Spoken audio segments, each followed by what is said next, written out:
There's three kinds of people that are talked about in Proverbs in the Bible. And you got to know who you're dealing with, because if you don't and you try to approach one of them the way you should approach another, well, it's just not going to go well. So wise up. Here we go. First kind is the evil person. Yeah, there's people that are so following the enemy and so selfish that at their core, they're just evil, and they act that way in the world.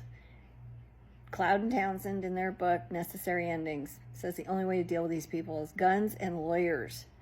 So be careful before you label your spouse as being evil, though, because we still interact with them some of those same ways that they're interacting with us if we're getting triggered and reacting. So there's that. Second type of person is the fool.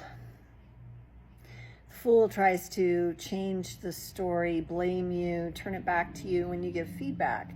So if you have a problem with them, they come back to you with a, yeah, but you, blah, blah, blah, right?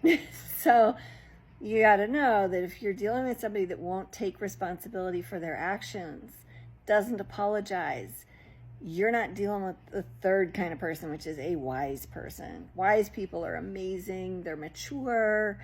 And we all have different levels of wisdom and foolishness. Just saying, we're not perfect. But when you're dealing with a wise person, you say, hey, it hurt my feelings when you interrupted me at dinner last night in front of the kids. They go, you know what, you're right. I shouldn't have done that. I'm so sorry. Yeah, I'll work on not doing that again. That's what wisdom looks like when you bring a problem to it. When you bring a problem to a fool, they start arguing with you. When you bring a problem to the enemy, they start attacking you. So know those three types of people. Don't be one of them, accept wisdom.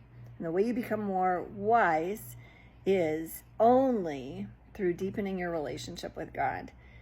Like, I see this all the time in the couples that I work with. They work on their relationship with the Lord. They go through healing of their childhood garbage and the lies they believe. They let God tell them what's true about them, who they actually are. They work on identity.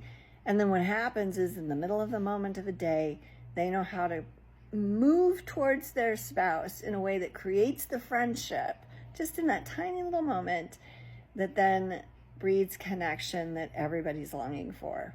Like and follow if you want more tips. And if you really want some serious help, want your relationship to be different in 6 months, reach out. That's what I do.